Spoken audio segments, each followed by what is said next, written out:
Good morning. जसं आपण chemistry बघित होतं ते तसं सेम बायोलॉजीचा पार्ट आजपासून स्टार्ट करते. बायोलॉजीमध्ये सिलेबस जो आहे तो खूप छान आहे आणि सिलेबसमध्ये मुळात NCERT बेस सगळंच एक्सप्लेन केलेलं आहे. त्यामुळे तुमची नीटची तयारी जी आहे ती बायोलॉजीची पूर्ण तयारी होईल, इथूनही होईल आणि प्लस ॲडिशनल जे काय असेल ते आपण त्या वेळेला त्या पॉईंटसाठी घेणार आहे. समजलं? आता सगळ्यात महत्त्वाचं म्हणजे आपण त्यातला म्हणजे सिलेबसमधला पहिला चॅप्टर स्टडी करणार आहे तर रिप्रोडक्शनमध्ये आपल्याला 2 चॅप्टर दिलेले आहेत. रिप्रोडक्शन इन प्लांट्स आणि reproduction in animals separate 2 chapter आहेत, फर्स्ट आणि सेकंड. त्यातला आता फर्स्ट चॅप्टर आपण बघणार आहे. तर मुळात रिप्रोडक्शन ही एक स्पेशल कॅपॅसिटी किंवा स्पेशल ॲबिलिटी आहे जी आपण 11th स्टडी करताना बघितली होती. 11th काही कॅरेक्टरिस्टिक्स प्रॉपर्टी म्हणून लिव्हिंग वर्ल्डला आपण स्टडी केला होता. कॅरेक्टरिस्टिक्स प्रॉपर्टीमध्ये पहिली प्रॉपर्टी होती ग्रोथ, आठवते. सेकंड रिप्रोडक्शन होतं, थर्ड वन मेटाबॉलिझम होतं, फोर्थ वन स्टिम्युलस रिस्पॉन्स. बरोबर, अशा एक 4-5 प्रॉपर्टी आपण त्या चॅप्टरमध्ये स्टडी केल्या होत्या. त्यातली रिप्रोडक्शन ही प्रॉपर्टी जी आहे ती प्रॉपर्टी अतिशय महत्त्वाची आहे. आणि का महत्त्वाची आहे तर रिप्रोडक्शन टू जनरेशन कनेक्शन राहिलं. कारण लाईफ जी आहे ती लाईफ कंटिन्युअस जर ठेवायची असेल तर कंपल्सरी त्याच्यासाठी रिप्रोडक्शन गरजेचं आहे. मग ते रिप्रोडक्शन लिव्हिंग ऑर्गॅनिझम प्लांटसाठी असेल तर ॲनिमलसाठी असेल, कारण आपल्याला दोन्ही टाईपच्या व्हरायटी ज्या आहेत त्या स्टोअर करायच्या आहेत आणि स्टोरेजसाठी आपल्याला कंपल्सरी रिप्रोडक्शन ॲबिलिटी पाहिजे. जवळपास लिव्हिंग फॉर्मकडे सगळ्यांच्याकडे रिप्रोडक्शन ॲबिलिटी असते. त्याच्यातल्या काही एक्सेप्शनल केसेस सोडल्या, फॉर एक्झाम्पल समजा हनीबीजमधली वर्कर बी, त्याच्यानंतर स्टराईल मेल कुठलाही असेल तो, त्याच्यानंतर त्याच्यामध्ये अजून एक एक्झाम्पल दिलं होतं मुलेंची एक कन्सेप्ट दिली होती MULE, आठवते का बघा. म्हणजेच काय तर समजा डॉंकी हॉर्स या दोघांचं कॉम्बिनेशन करून जर आपण एखादी व्हरायटी बनवली असेल तर त्याच्याकडे ती रिप्रोडक्शन ॲबिलिटी नसते. म्हणजे प्युअर डॉंकीकडे असेल, प्युअर हॉर्सकडे असेल, पण जर समजा आपण कंबाईन केले आपल्या याच्यासाठी किंवा आपल्या फायद्यासाठी म्हणून आपण कॉम्बिनेशन करून जर त्यांची व्हरायटी बनवली असेल तर त्याच्याकडे मात्र ती कपॅसिटी नसेल. म्हणजे असे काही एक्सेप्शनल केसेस आहेत ज्यांच्याकडे ती ॲबिलिटी नसेल. पण जवळपास 99% लिव्हिंग फॉर्मकडे रिप्रोडक्शन ॲबिलिटी असते. त्यात आता रिप्रोडक्शनची पहिल्यांदा डेफिनेशन दिलेली आहे. Reproduction it is essential process. Essential process असं का म्हटलं, कारण कंपल्सरी गरजेचंच आहे, कारण त्याच्याशिवाय लाईफ ही कंटिन्युअस होणारच नाही आहे. कारण असं काही नाही आहे की हां समजा आता आपल्याला जनरेशन थांबवायचे आहे असं चुकूनही होणार नाही. जेव्हापासून अर्धसर्पाचं फॉर्मेशन झाले बाळाला तेव्हापासून रिप्रोडक्शन ॲबिलिटी आहे. तेव्हापासून बऱ्याचसा नंबर तयार झाला, तो डिस्ट्रॉय झाला, तो रिडक्ट झाला, तो मल्टिप्लाय झाला, ते प्रत्येकाकडे ती ॲबिलिटी आहे. आता त्याच्यामध्ये डेफिनेशनमध्ये सरळ म्हटलं की essential process in which life is continuous and production of new young ones like parents are called as reproduction. असं यंग वन तयार करा की पेरेंट्ससारखी बॉडी तयार झाली पाहिजे, त्यालाच काय बोललं जातं रिप्रोडक्शन. पुन्हा एकदा बघा, तर essential process in which life is continuous and production of new young one like parents are called as reproduction. अगदी जे आपल्याला सांगायचे ती डेफिनेशन दिलेली आहे. आता रिप्रोडक्शनमध्ये मुळात 2 पार्टनी रिप्रोडक्शन होते. त्यातला पहिला पार्ट आहे असेक्सुअल टाईप रिप्रोडक्शन, काही जणांच्यामध्ये होणार सेक्सुअल रिप्रोडक्शन. आता हा काय प्रकार आहे बघा, तर असेक्सुअल टाईप रिप्रोडक्शन जे आहे ते विदाऊट मेल फिमेल युनियन, म्हणजेच विदाऊट मेल अँड फिमेल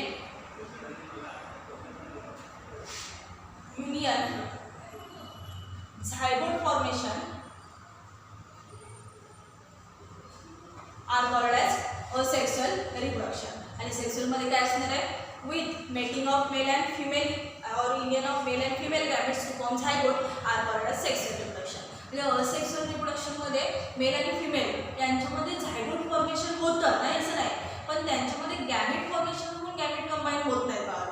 तर असेक्सुअल रिप्रोडक्शन जे आहे ते थोडंसं वेगळ्या पद्धतीनं होतं आणि जास्तीत जास्त लोअर ऑर्गॅनिझमसाठी सेक्सुअल रिप्रोडक्शन होतं, सेक्सुअल रिप्रोडक्शन होतं. हायरवाल्यांच्यामध्ये शक्यतो काय होणार आहे, सेक्सुअल रिप्रोडक्शन. तो पार्ट जर आपण नंतर बघणार आहे. आज आपण बघणार आहे asexual type of reproduction. Asexual रिप्रोडक्शनमध्ये जे काही ऑफस्प्रिंग किंवा जे काही इंडिव्हिज्युअल तयार होतात त्यांना बोललं जातं बघा क्लोन. आणि क्लोन म्हणजेच काय असणार आहे बघा, morphologically and genetically similar organism are called as clone. सगळ्यात महत्त्वाचा वर्ड क्लोन. हा बऱ्याच वेळेला विचारतात, बऱ्याच जणांना त्याचा अर्थच काय माहीत नसते. क्लोन म्हणजेच काय, तर morphological and genetically similar organism are called as clone. मग morphological and genetical similar organism कधी मिळणार, ज्यावेळेला आपण एखादी बॉडी समजा एखादा प्लांट आहे की आपण आंब्याचं झाड घेतलं तर आंब्याच्या झाडाचं जेव्हा सीड जर्मिनेशनसाठी टाकणार तर त्याच्यापासून आंब्याचं झाड मिळणार. याला म्हटलं जातं मॉर्फॉलॉजिकली जेनेटिकली सिमिलर. बरोबर. असं कधी होणार नाही की आंब्याचं झाड आहे आणि त्याला नारळ लागले, असं चुकूनही होणार नाही. म्हणजे याचा अर्थ काय, क्लोन फॉर्मेशन जे आहे ते म्हणजे काय तर हुबेहूब बॉडी तयार करतात. म्हणजे जसा पेरेंट आहे तसंच सेम बॉडी तयार करतात. त्यालाच काय बोललं जातं, क्लोन्स. म्हणजे morphologically and genetically similar organism are called as clones. आता त्याच्यामध्ये असेक्सुअल रिप्रोडक्शनमध्ये पण बरेचसे पार्ट आहेत. त्याच्यामध्ये टोटल हे सगळे पार्ट 2 पार्टमध्ये डिवाइड केले. त्यातला पहिला आहे जनरल प्रोसेसेस आणि दुसरा जो आहे तो व्हिजिटेटिव्ह प्रोपॅगेशन.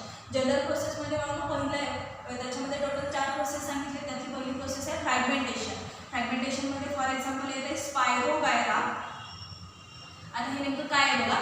फ्रॅगमेंटेशन म्हणजे स्पेसिफिक लेंथचे फ्रॅगमेंट तयार करणं किंवा कट करणं ऑर्गॅनिझम आणि automatically it form new animals. म्हणजे समजा स्पायरोगायराची स्लाईड जी आहे ती आपण बघितलेली आहे, मला वाटतं 10th वगैरे डेमो प्रॅक्टिकलला तुम्ही स्पायरोगायराची स्लाईड बघितली होती. हा काय आठवत असेल तर. बरोबर. ते असा ऑर्गॅनिझम आहे तो. आणि याच्यात जसं जसं तुम्ही हे कट माराल तसे एक एक फ्रॅगमेंट सेपरेट होईल. जसं जसं फ्रॅगमेंटेशन होईल तसं न्यू एनिमल, न्यू बॉडी. याच्यामध्ये अजून एक एक्झाम्पल आहे, पण ते एक्झाम्पल इथं नाही घ्यायचं कारण हे लोअरसाठी आहे म्हटल्यानंतर ते लोअर ऑर्गॅनिझमच येते. फक्त तुम्हाला समजण्यासाठी मी एक एक्झाम्पल देते. आपलं सॅनरॉन हराटी दुर्वा त्याच्यामध्ये आपण काय करतोय, समजा एक त्यातला एक पार्ट काढला दुसरीकडे टाकला की ऑटोमॅटिकली ते ग्रो होते. म्हणजे त्याचा एक आपण पीस काढला किंवा फ्रॅगमेंट कट केला आणि तो जर्मिनेशन टाकला की ऑटोमॅटिकली सेल सरफेसला ते ग्रो होते. तसंच सेम फ्रॅगमेंटेशन प्रोसेस आहे. स्पायरोगायरामध्ये ते रिप्रोडक्शन होईल. दुसरा पार्ट आहे त्याच्यातला बडी. सिम्पल कन्सेप्ट आहे, सगळ्यात झालेली एक्झाम्पल आहे. बडीमध्ये फॉर एक्झाम्पल आहे ते यीस्ट सेल. बुरशी या ह्याच्यातला एक पार्ट आहे तो. तर त्याच्यामध्ये कसं असते, त्याच्यात समजा ही ओरिजिनल बॉडी असेल तर ह्यालाही असं वरच्या साईडला थोडंसं बड फॉर्मेशन होते. पुन्हा त्याला साईड बड यायला स्टार्ट होतात. म्हणजे हे जे आहे हे पेरेंट बड म्हणू शकताय आणि हे सगळे जे आहेत हे सेकंडरी बड यालाच काय होतं डॉटर बड. जसं जसं ऑर्गॅनिझममध्ये डेव्हलपमेंट होईल तसं वाढो आपल्यासारखं सेम पार्ट ते बॉडी सरफेसला तयार करते. म्हणजेच outgrow the surface of the body आणि detaches from the parent body from daughter cells. म्हणजे ज्याला ते डिटॅच होणार किंवा तिथून बाजूला होणार तर त्याच्यापासून काय मिळणार आपल्याला डॉटर सेल. आणि ते डॉटर सेल म्हणजेच काय असणार आपला न्यू एनिमल. म्हणजे या बॉडीसारखंच ही बॉडी पण असणार आहे. म्हणजे थोडक्यात काय, जसं पण आता याच्यात पण लक्ष आलं असेल तोच पार्ट कट करणार म्हणजे त्याच्यासारखं जनरेशन येणार. ह्याच्यात पण त्याच्यासारखं स्वतःवरती सरफेसला तयार करून घेणार, कट करणार. दुसरं एक एक्झाम्पल बडीमध्ये ते हायड्राचं आहे. ते तुमच्या ओळखीचं आहे. हायड्राला पण बड फॉर्मेशन आहे. हायड्रा म्हणजे वॉटर स्पेसिमन. बरोबर. त्याला काय असतात टेंटाकल. त्याला पण असं माणूस साईड बड फॉर्मेशन होते. हे साईडला असं बड फॉर्मेशन होते. जसं हे ग्रो होईल तसं ऑटोमॅटिकली इथून डिटॅच होते आणि बड सरफेसला काय म्हणून ग्रो होणार. म्हणजे आपण स्वतः आहे आणि आपल्यावरती सेम तसंच ऑर्गॅनिझम तयार करायचा. ज्याला तो डेव्हलप होईल त्याला बॉडीपासून डिटॅच करायचा. त्याला काय बोललं जातं बडी. लिस्ट सेलमध्ये देऊ शकता किंवा हायड्रामध्ये देऊ शकता. तिसरा एक टाईप त्यांनी सांगितलं आहे स्पोर फॉर्मेशन. याच्यामध्ये स्पोर फॉर्मेशनमध्ये gemmule formation, zoospore formation, conidia formation असे बरेचसे फॉर्मेशन आहेत. त्याच्यामध्ये फॉर एक्झाम्पल आहे क्लॅमॅडोमोनास.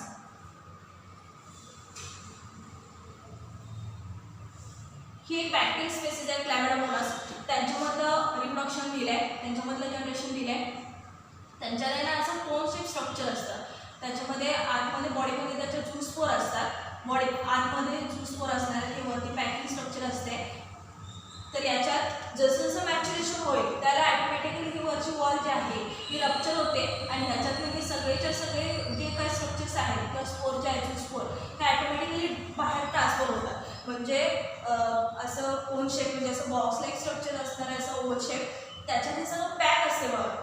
आणि ज्या वेळेला डिहेसन्स फॅक्टर येईल म्हणजे मॅच्युरिटी येईल, after maturity dehiscence outer wall आणि outer wall and remove zoospore from this wall सरफेसवरून काय करणार, डायरेक्टली काय करणार, झूस्पोर जे आहे ते रिमूव्ह करणार. हा एक झूस्पोर म्हणजे एक सिंगल सेल आणि तुम्हाला न्यू एनिमलचं फॉर्मेशन होईल. म्हणजे एकत्र पाऊस सारखं असणार, बाहेर पडले की तुम्हाला नवीन ऑर्गॅनिझम मिळेल. त्याच्यानंतर चौथा एक टाईप त्याच्यामध्ये सांगितलं आहे बायनरी फिशन. बायनरी फिशनमध्ये फॉर एक्झाम्पल आहे आपलं हाई मेंबर तुमच्या ओळखीचं आहे अमिबा आणि पॅरामोसिया.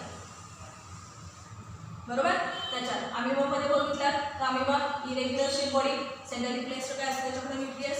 जसं जसं याच्यामध्ये डेव्हलपमेंट स्टार्ट होते मध्ये जसं जसं हा न्यूक्लियस काय होतं सांगितलेलं आपण असं थोडासा चपटा होत जाईल आणि पुन्हा थोड्या दिवसानंतर काय होणार सेपरेट दोन ऑर्गॅनिझम तयार होणार सेपरेट न्यूक्लियस. ठीक आहे, तुम्हाला एक्झाम्पल ओळखीचं आहे माहिती आहे.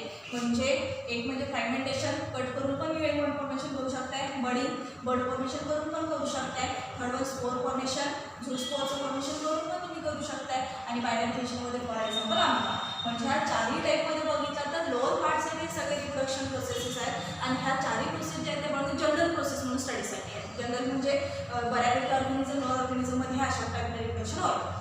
दुसरं सगळ्यात महत्त्वाचं जे आहे ते व्हिजिटेटिव्ह रिप्रोडक्शन. व्हिजिटेटिव्हमध्ये मात्र बघा आर्टिफिशियल टेक्निक्स येतात. हा जो पार्ट आहे तुमचा ॲग्रिकल्चर अँड हॉर्टिकल्चर या ब्रांचसाठी कंपल्सरी लागतात. Agriculture and horticulture artificial techniques येतात. त्याच्यामध्ये आपल्याला 3 टाईप स्टडीसाठी दिले. त्यातला पहिला टाईप आहे आपला कटिंग. कटिंगमध्ये बघा 3 टाईपचे कटिंग येतात. त्यातलं पहिलं जे आहे ते स्टेम कटिंग आहे, दुसरं जे आहे लीफ कटिंग आहे, तिसरं जे आहे ते रूट कटिंग आहे. स्टेम कटिंगमध्ये फॉर एक्झाम्पल येते बघा रोज, लीफ कटिंगमध्ये येते ब्रायोफिलम आणि रूट कटिंगमध्ये एक्झाम्पल आहे आपलं ब्लॅकबेरीचं. ते एक एक्झाम्पल याच्यामध्ये तुम्ही टाकू शकताय ब्लॅकबेरी. आता हा काय प्रकार आहे बघा, कटिंग म्हणजे सिम्पल जो काही व्हिजिटेटिव्ह पार्ट आहे व्हिजिटेटिव्ह प्रोपागेशनची पहिल्यांदा डेफिनेशन काय बघा. इथं जसं बघा जनरल प्रोसेसला क्लोन फॉर्मेशन होते म्हणजे आहे पेरेंट बॉडीसारखं सेम बॉडी भेटणार. इथेही सेम तेच होणार, फक्त व्हिजिटेटिव्ह प्रोपागेशन म्हणजे काय बघा the reproduction in which any part of the or any vegetative part of the plant body used for reproduction are called as vegetative propagation. आणि vegetative propagation मध्ये बघा एक म्हणजे तुम्ही एखाद्या प्लांटचं लीफ, स्टेम, रूट या तिन्ही पार्टपैकी काहीही यूज करू शकताय, त्याला बोललं जातं व्हिजिटेटिव्ह प्रोपागेशन. व्हिजिटेटिव्ह प्रोपागेशन बोला किंवा व्हिजिटेटिव्ह रिप्रोडक्शन बोलला तरी चालेल. तर त्याच्यामध्ये 3 टेक्निक आपल्याला स्टडीसाठी दिलेली आहेत. त्यातली पहिली आहे कटिंग. कटिंगमध्ये आपण बरेचसे प्लांट आपले असे आहेत की आपण कट केले की डायरेक्ट त्याला रूट फॉर्मेशन टेंडन्सी असते, हार्मोन सिस्टम स्ट्रॉंग असते, त्यामुळे कट केल्यानंतर आपण सॉइल सर्फेसला डायरेक्टली इन्सर्ट केलं की ऑटोमॅटिकली तो ग्रो होतो. त्याच्यामध्ये 3 टाईपचे कटिंग येतात. काही प्लांट्स असे आहेत की ज्यांचं स्टेम कट करून आपल्याला ग्रो करायला लागतं. त्याच्यामध्ये फॉर एक्झाम्पल रोज, गुलाबाची झाडं ओळखीच्या तुमच्या तुम्हाला माहिती आहे. गुलाबाच्या फांदे आपण कट करतो, डायरेक्ट सॉइल सर्फेसला मी इन्सर्ट केला की ऑटोमॅटिकली हार्मोन सिस्टम स्ट्रॉंग असल्यामुळे ऑटोमॅटिकली रूट सिस्टम ग्रो होणार आणि फॉर्मेशन नवीन प्लांटचं फॉर्मेशन होईल. दुसरे एक आहे लीफ कटिंग. लीफ कटिंगमध्ये ब्रायोफिलमचं एक्झाम्पल येतं, मराठी त्याला पानफुटी बोलतात. पण त्याचं लीफ जे आहे ते लीफ आपण लहानपणी वगैरे प्रयोग केला असेल, पहिल्या पुस्तकात ठेवायचं आणि त्याचे मार्जिन जे असतात ब्रायोफिलमसाठी ते त्याचं असं लीफ असतं आणि हे मार्जिन आहे ना इथून काय होतं तर रूट सिस्टीम डेव्हलप होऊन त्याला वरती शूट सिस्टीम वगैरे डेव्हलप व्हायला स्टार्ट होते. म्हणजे हे जे प्लांट आहे त्याच्यात लीफपासून जनरेशन आहे, जे लीफपासून रिप्रोडक्शन आहे, त्यामुळे त्यालाही घेऊ शकताय लीफ कटिंगमध्ये. तिसरा टाईप आहे त्याच्यामधला रूट कटिंग. त्याच्यामध्ये एक्झाम्पल आहे ब्लॅकबेरीचं. काही जणांचे रूटचे पीस कट केले जातात आणि ते डायरेक्टली ग्रो केला तर तुम्हाला काय मिळू शकते त्याच्यापासून रिप्रोडक्शन होऊ शकते. म्हणजे कटिंगमध्ये फक्त कट करणे आणि कट करताना एक स्पेसिफिक फ्रॅगमेंटमध्ये पीस करायचे असतात. म्हणजे आता गुलाबाचं समजा फांदी लावायची आहे तर 4 फुटाची फांदी लावून चालणार नाही.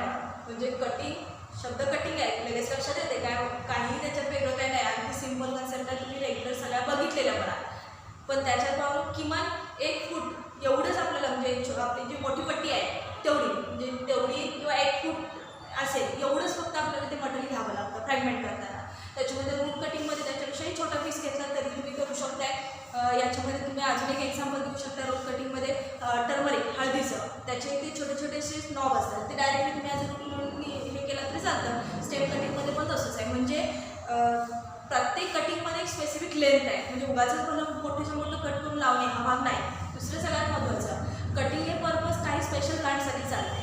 समजा आंब्याचं झाड घेतलं आणि आंब्याचं झाड पाहिजे म्हणून जर हे फांदी कट करून लावायला गेला जगणार नाही 100%. कारण त्याच्याकडे ती हार्मोनल सिस्टम स्ट्रॉंग नाही आहे. त्याला सीड आहेत, सीड जर्मिनेट होऊ शकतात, त्याच्याकडे ती ॲबिलिटी येणार. त्याच्यामध्ये स्टेम कटिंगमध्ये रोजचं एक्झाम्पल देऊ शकताय. अजून तुम्ही चायना रोजचं एक्झाम्पल देऊ शकताय. त्याच्यामध्ये जास्वंद, चायना रोज म्हणजे जास्वंदीचं किंवा हिबिस्कस रोझा सिनेन्सिस त्याचं एक्झाम्पल देऊ शकताय. म्हणजे असे बरेचसे प्लांट आहेत की ज्याच्यावर पण स्टेम कट करून त्याच्यापासून रिप्रोडक्शन मिळवू शकतो. समजलं? त्याच्यानंतर त्याचा दुसरा एक पार्ट सांगितला आहे ग्राफ्टिंग. ही एक टेक्निक आपल्याकडे बऱ्याच अंशी चालते. आर्टिफिशियलमध्ये याला जास्त डिमांड आहे आणि ॲग्रिकल्चर फील्ड आणि हॉर्टिकल्चर जर त्या फील्ड जर बघितला तर ह्यांच्यावरतीच त्यांचा जास्त फोकस असतो आहे. ग्राफ्टिंगमध्ये ना कलम, मराठीत त्याला कलम पद्धती बोलतात. ग्राफ्टिंगमध्ये आपण बऱ्याचशा म्हणजे जवळपास सगळ्या व्हरायटीसाठी ग्राफ्टिंग करू शकतो. मग त्याच्यामध्ये जास्तीत जास्त ग्राफ्टिंग स्पेसिस जे आहेत ते आपल्या अट्रॅक्टिव्ह फ्लावर्स असणारे ग्राफ्टिंग स्पेसिस आहेत. म्हणजे जे आपल्याला शो प्लांट म्हणून जे येतात ना म्हणून त्याच्यासाठी आपण ही ग्राफ्टिंग शक्यतो यूज करतो आहे. आपल्या रेग्युलर जे काय राईस म्हणा, ज्वारी यांच्यासाठी आपण ही प्रोसेस करत नाही. तर जे शो प्लांट्स वगैरे आहेत ज्याच्या थ्रू आपण बरेचसे अट्रॅक्टिव्ह फ्लावर्स फॉर्मेशन करू शकतो, पॉलिनेटिंग एजंटचे फॉर्मेशन करू शकतो, त्यांच्यासाठीच फक्त ग्राफ्टिंग टेक्निक यूज केली जाते. त्याच्यामध्ये काय केलं जाते बघा, समजा आपण रोजसाठीच ग्राफ्टिंग करायला लागलं आहे तर ही रोजची एक ग्रो झालेली स्पेसिस म्हणजे जी ओरिजिनल ग्रोईंग असलेली स्पेसिस घेतली जाते आणि त्याला एक असं पी शेप कट दिलं जातं. मला हे स्टेम आहे, रूट सिस्टीम वगैरे फुल डेव्हलप आहे, ते बरोबर सेंटरला काय करायचं, स्टेम जिथंपर्यंत स्ट्रॉंग आहे तिथून कट करायचं आणि त्याला P shape, capital P shape काय करायचं, कट मारायचा. आणि याच्यावरती ज्याला बोर्ड फॉर्मेशन आहे अशी ब्रांच घ्यायची. म्हणजे याला लिफिंग किंवा ब्रांचेस हा सगळा पार्ट आहे असे त्याच्यातला पार्ट म्हणजे त्याच्यात एक फांदी घ्यायची. ज्याचं तुम्ही ग्राफ्टिंग करणार आहे ते प्लांट आधी एक्सप्लांट म्हणून सिलेक्ट करावं लागेल आणि चांगल्या क्वालिटीचे जे असेल त्याचं आपण ग्राफ्टिंग करू शकतो. असं घेतलं की त्यालाही काय करायचं, एक कट मारायचा. तो कट बरोबर त्या व्ही शेपमध्ये बसेल अशा पद्धतीने ते प्लांट कट करायचं. त्याच्यामध्ये अगदी परफेक्ट दाखवले मी. हा वरचा जो पार्ट आहे याला बोललं जातं म्हणून साया आणि हा जो पार्ट आहे याला बोललं जातं स्टॉक. स्टॉक म्हणजे जो ओरिजिनल प्लांट आहे, मदर प्लांट आहे, त्याला स्टॉक बोलतात. त्याच्यावरती कॅपिटल व्ही शेप कट मारा आणि ज्याचं आपल्याला ग्राफ्टिंग करायचं आहे ती व्हरायटी तुम्ही कलेक्ट करा आणि त्याच्यावरती बरोबर शिफ्ट करा. त्यालाही त्या बरोबर त्या व्ही शेपमध्ये तो कट बसेल अशा पद्धतीनं कट मारा. बरोबर त्याच्यात ते फिट करा आणि फिट केल्यानंतर याच्यावरती म्हणून थ्रेडिंग करतात. म्हणजे धाग्यानं पूर्ण सगळं ते गुंडळायचं आणि थोड्या कालावधीनंतर ॲटोमॅटिकली सेल्सॅप जे आहे ते cell sap run from top to bottom, bottom to top. ज्यावेळेला ह्यांचं एक जीव तयार होईल त्याला ॲटोमॅटिकली आतलं सेल्सॅप जे आहे ते top to bottom, bottom to top run होईल. आता ह्याच्यात नेमकं काय केलं हे लक्षात येते का बघा. ग्राफ्टिंगला काय करतात की खाली जी प्लॅन बॉडी आहे हे तुमचे जे अगदी सहज उपलब्ध होणारे प्लॅन्ट जे आहेत म्हणजे आता फॉर एक्झाम्पल समजा आपण गुलाबामध्येच आपण हे करायला लागलो आहे तर गुलाबाचे काही रानटी स्पेसिस असतात म्हणजे ज्याला हायर नंबर फ्लावर लागतात. पण ते फ्लावर कसे आहेत, छोटेसे आहेत, म्हणजे नंबर जास्त आहे पण फ्लावर छोटेसे आहेत. जे फ्लावर आपण मार्केटला नेऊ शकत नाही म्हणजे ते असते बघा छोटे छोटेसे रेड कलरचे, व्हाईट कलरचे वगैरे ते. मग त्या प्लॅनमध्ये काय करायचं आपल्याला ग्राफ्टिंगनं असे मोठे मोठे फ्लावर जे आपण मार्केटला नेऊ शकतोय, डिफरंट कलरमध्ये अवेलेबल करू शकतो असे सगळे. कारण हे प्लॅन जे याला व्हाईट तर व्हाईट लागणार, रेड तर रेड लागणार, पिंक तर पिंक लागणार. आता आपण ग्राफ्टिंग अशा पद्धतीने करतो बळालो की त्याच्यावरती जे आपण बर्ड ट्रान्सफर करणार त्या बर्डकडं समजा खाली जे आहे ते व्हाईट कलरचं फ्लॉवर देणारं प्लांट आहे तर आपण त्याच्यावरती रेड कलरची पण रेड कलरमध्ये फ्लॉवरचं साईज जी आहे ती बऱ्यापैकी मोठी असलेलं असं आपण बर्ड घेतलं आणि त्याचं इन्सर्ट केलं तर त्या झाडाला जे फ्लॉवर लागणार बाळांनो ते कंपल्सरी मोठे फ्लॉवर लागणार आणि तुमचं स्टेम जे आहे जे स्टॉक म्हणून जे तुम्ही यूज केला आहे तो डिसीज फ्री असतो. कारण तुम्हाला माहिती आहे ती रानटी झाडं जी असतात ना ती खूप नंबरनं फ्लॉवर देतात. दुसरं सगळ्यात महत्त्वाचं त्यांना ते डिसीज फ्री असतात, कुठल्या प्रकारचे डिसीज नसतात. आणि जे आपण हे जे कलम पद्धतीने तयार केलेलं कलमी प्लांट जे बोलतो ना त्याला मात्र मानून बरेचसे प्रॉब्लेम्स असतात. हे इन्व्हायरमेंट किंवा हे सगळं सूट होईल असं काही नाही. त्यामुळे खाली ग्रोईंग फॅक्टर किंवा रूट सिस्टीम जी आहे ती वेगळ्याची आणि वरची शूट सिस्टीम जी आहे ती वेगळ्याची आणि यालाच बोलत जातं म्हणून ग्राफ्टिंग. ग्राफ्टिंग थ्रू हे झालं सिंगल कलर फ्लावरचं ग्राफ्टिंग झालं. समजा थोड्या दिवसाला पुन्हा तुम्ही याचं बर्ड कट केला, याचं स्टेम कट केला आणि समजा त्याच्यामध्ये म्हणजे हे आपलं व्हाईट कलरचं होतं किंवा ते रेड कलर टाकला आणि समजा मला आता येलो कलरचं पण फ्लावर त्याच प्लॅन्टवरती पाहिजे तरी सुद्धा तुम्ही पुन्हा काय करू शकता, ग्राफ्टिंग करू शकता, ह्याला साईडला कट करू शकता आणि तिकडून पुन्हा त्या ह्याची बर्ड जे आहे ते बर्ड टायगरचं इन्सर्ट करायचं म्हणजे प्लॅन्टला खाली स्टेम एक राहील बाळगून सुरुवातीचं जे स्टॉक म्हणून घेतलं होतं आणि सॅनचा पार्ट आहे तो मात्र तुम्ही 3-4 फ्लावरचा म्हणजे 4 टाईपचे फ्लावर आयटम एका वेळेला त्या प्लॅन्टवरती येते. तो त्या ग्राफ्टिंगमधला सगळ्यात मेन यूज आहे. म्हणजे आपल्याला अट्रॅक्शनसाठी वगैरे ती टेक्निक यूज केली जाते आणि आर्टिफिशियलमध्ये त्याला जास्त डिमांड आहे. आणि तिसरी एक टेक्निक आहे सगळ्यात महत्त्वाची, ही टेक्निक बऱ्यापैकी केली जाते त्याला बोलतात टिश्यू कल्चर. याच्यासाठी बाळांना आपल्याला एक स्पेशल चॅप्टर आहे, त्या चॅप्टरमध्ये याचं सगळं डिटेल एक्सप्लेनेशन दिलं आहे. टिश्यू कल्चर टेक्निकनी काय केलं जातं, एक्सप्लांट कलेक्शन. टिश्यू कल्चरचं फॉर्मेशन काय 2 मिनिटात फक्त सांगण्यात कारण तो आपल्याला चॅप्टर डिटेलमध्ये स्टडी करायचं आहे. टिश्यू कल्चरमध्ये ही टेक्निक जी आहे ती ज्यांना सीड फॉर्मेशन नाही आहे त्या प्लांटसाठी यूज केली जाते. फॉर एक्झाम्पल तुमचं बनाना, ॲपल यांच्यासाठी वगैरे ही टेक्निक यूज केली जाते. याच्यामध्ये या टेक्निकमध्ये एक्सप्लांटचं कलेक्शन केलं जातं, म्हणजे ज्याशी रिलेटेड किंवा रेअर प्लांटसाठी शक्यतो यूज करतात. ज्या प्लांटशी रिलेटेड तुम्हाला टिश्यू कल्चर करायचं आहे त्या प्लांटचं म्हणून एक सिंगल सेल आपल्याला लागते. म्हणजे त्या प्लांटचं समजा लीफ असेल, स्टेम असेल किंवा रूटचा छोटासा पार्ट असेल तर त्याच्यातून पॅरेन्कायमेटस सेल जे सेल कलेक्ट करायची आणि ती पॅरेन्कायमेटस सेल जी आहे ती सेल घेऊन किंवा मेसोफिल सेल त्याच्यापासूनही होते. आपल्याकडे बोर्डपासून मेसोफिल सेलचं पण कलेक्शन करून पण तुम्ही करू शकता. ती सेल घेऊन आपण स्लाईडवरती माउंट करायची आणि ती माउंटिंग स्लाईड जी आहे ती काय करायचं टेस्टमध्ये ठेवायची. ज्या टेस्टमध्ये आपण न्यूट्रिएंट मिडियम बनवले त्या टेस्टमध्ये न्यूट्रिएंट मिडियम म्हणजे तुमचे हार्मोन वगैरे न्यूट्रिटिव्ह मटेरियल सगळं त्याच्यामध्ये टाकायचं आणि स्लाईड बनवलेली असते त्या स्लाईडवरती म्हणजे स्लाईड म्हणजे रेग्युलर त्याच्यावरती समजा आपण एक सिंगल सेल घेतली त्या प्लॅनची ती स्लाईड सरळ सरळ काय करायची याच्यामध्ये माउंट करायची. माउंट केल्यानंतर जी सिंगल सेल आहे त्याच्यामध्ये मल्टिप्लिकेशन स्टार्ट होतं, ती मल्टिप्लाय व्हायला स्टार्ट होईल. जसं जसं मल्टिप्लिकेशन होणार तसं ती एक स्पेशल मास येते. ते मास तयार झाले की त्याला बोलतात कॉलस फॉर्मेशन आणि after callus formation it further divided, redivided and it forms special tissue. जेवढा नंबर सेलचा जास्त होईल तसं थोड्या वेळानंतर काय करणार टिश्यू तयार होणार. तयार झालेले जे टिश्यू आहेत ते टिश्यू पुन्हा कंबाईन व्हायला स्टार्ट होणार आणि ऑर्गन फॉर्मेशन होणार, ऑर्गॅनोजेनेसिस होणार. ऑर्गन तयार झाले की एक स्पेशल प्लांट बॉडी तयार होईल आणि ती बॉडी जी आहे ती प्लांट बॉडी तुम्ही पुन्हा बाहेर काढून एखाद्या कुंडीमध्ये किंवा एखाद्या ह्याच्यामध्ये तुम्ही ग्रो करू शकताय.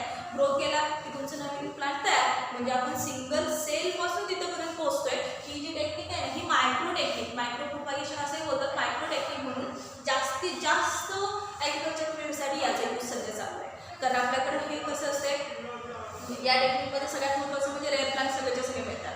म्हणजे रेअर प्लांट म्हणजे जे डिस्ट्रॉय व्हायला लागले ज्यांचा नंबर कमी आहे अशा प्लांटचं रिप्रोडक्शन जे करणं म्हणजे समजा आपल्याकडे एकच प्लांट शिल्लक आहे, बाकी सगळ्या व्हरायटी त्याचे डिस्ट्रॉय झाले तर ते एक प्लांट जर्मिनेशन सीड देणार, मग आपण त्याचं जर्मिनेशन करणार, मग त्याच्यापासून 4-5 प्लांट बनवतात. त्याच्यापेक्षा जर ते एकच प्लांट असेल आणि तेवढा वेळ वाट बघायची नसेल तर ते एक प्लांट घेऊन आपण त्याच्यापासून नंबर ऑफ सेल तयार करू शकतो आहे आणि तेवढ्या सेल काय करू शकतो ॲट मेथडला डिवाईड करू शकतो. म्हणजे याचा अर्थ सेलचा नंबर जास्त असल्यामुळे डिव्हिजन होत जाईल आणि आपल्याला त्याचं प्रोडक्शन हाय प्रमाणामध्ये मिळेल. म्हणजे कटिंग, ग्राफ्टिंग आणि टिश्यू कल्चर हा आर्टिफिशियल टेक्निक आहे. याच्यातनं बरेचसे फायदे पण आहेत आणि बऱ्याच वेळेला ह्या टेक्निकने जास्तीत जास्त आर्टिफिशियली प्रोडक्शनचा पार्ट केला जातो. हा नॅचरलमध्ये येतो, हा नॅचरली आणि हा लोअर पार्टसाठी असतात आणि हा मात्र कशात आर्टिफिशियल हाय प्लांटसाठी यूज केला जातो. समजलं? इथं असेक्सुअल रिप्रोडक्शनचा पार्ट संपतो. असेक्सुअलमध्ये 2 पार्ट करून रिप्रोडक्शनची काय केले ते सगळे तुमच्या ओळखीचे आहे, ते सगळं तुम्हाला ऑलरेडी झालेलं आहे. आता फक्त नवीन जो पार्ट होता तो हा होता तुम्ही आता एक्सप्लेन केलेला आहे. उद्यापासून आपण सेक्सुअल रिप्रोडक्शन स्टार्ट करूया.